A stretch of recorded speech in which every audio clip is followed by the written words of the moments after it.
Good evening, ladies and gentlemen. Well, it's evening here in Scotland. It's gone 10 o'clock at night. Earlier today, this morning to be precise, I watched a video by somebody who I can best describe as a Dr. Pepper swigging, Captain Crunch munching, deluded Doors fan. I think you know exactly who I mean. He continues to argue with me. First of all, I would just like to point out that Sheriff Robert Herman tried to argue with me for 6 months. Eventually, he gave up. He was fed up of being beaten by logic and common sense. It seems that Erekose is equally deluded, and you know, if you want to keep arguing with me over breakfast cereal, then you better have more than your elbows on the table, as somebody famously said.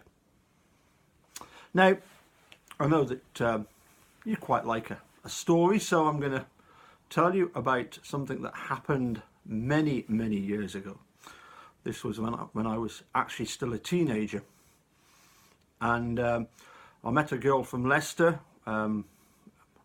who eventually became my first wife. I've been married more than once. Let's just say I like the taste of wedding cake. Around about Christmas one year, I think it was about 1984, I went down to visit her in Leicester. She had only just left school, and she was working. She'd got herself a job, but it was her day off, and she asked me if I would take her to her old school so that she could meet some of her friends who were still at school. We went to the common room, and as some of you will probably know, in Leicester there is a very large Asian community, and more than half the people at the school were of an Asian background. She was talking to one of her friends whilst I was present, and they were discussing one of their favourite things, which is of course the television soaps. Halfway through discussing what had been going on in either Coronation Street or EastEnders or one of those soaps, the friend of hers suddenly stopped and said, "Oh, I'm sorry, I've just remembered, you're from Scotland. Do they have television in Scotland?" Seriously? I mean, who invented the television? John Logie Baird. I had a little bit of a deja vu just a couple of days back, speaking with Erekose, when he asked me, do they have juries in Scotland? Listen, dude, most of the American legal system is based on the British system, and to be honest, here in the UK, the bit that's considered the best is the Scottish legal system. I don't know what planet you're from, asking me that question, but it kind of proved a point that you don't actually know what you're talking about. Okay, here's the crunch, for want of a better word. Okay, now, you all know Jerry Butin recently did a tweet suggesting, as a lot of people think he should do, that eventually Charlie Berens should become governor of Wisconsin. I actually sent him a message to that point, stressing that point, that he should become governor. He replied with, "Yes, you never know."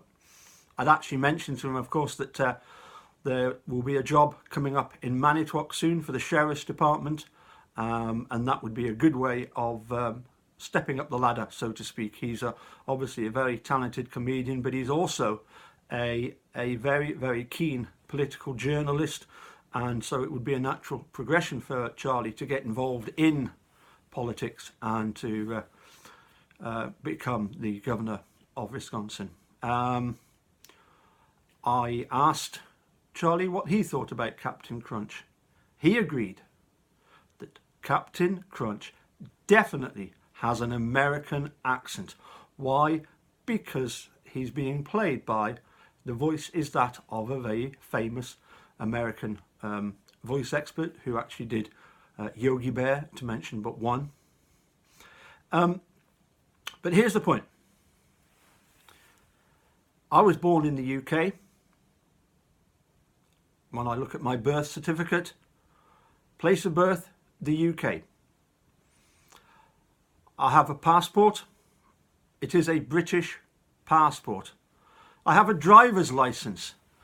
It is a British driver's license. If Captain Crunch had a birth certificate, think about it. What would his country of birth be? It would be based on who gave birth to that character. Now, Captain Crunch may have what you may consider to be some British characteristics, although the hat has been proven to be Napoleonic. His crew, you've even admitted, are European. There is no connection at all between Captain Crunch and being British. That is a figment of your imagination.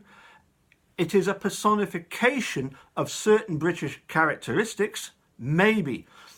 But if he had a passport and a driver's license and a birth certificate, all three would say country of origin, America.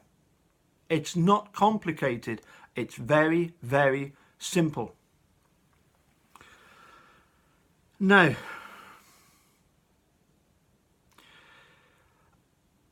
I even sent him pictures of my car earlier today and pointed out that, you know, okay, it's an Audi, it's a German car. It's so obvious it's a German car. However, of course, it does have certain parts on it which are not German. I've had to replace the tyres.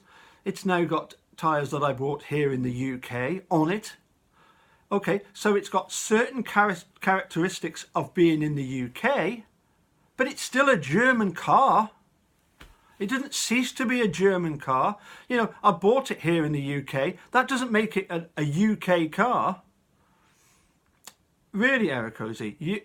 And as for bringing Mark Hodinet into it and dragging him into your argument, that was really shallow, pal. Really shallow. I'm going to have words with you later on, and we're going to thrash this out once and for all. But I'm warning you.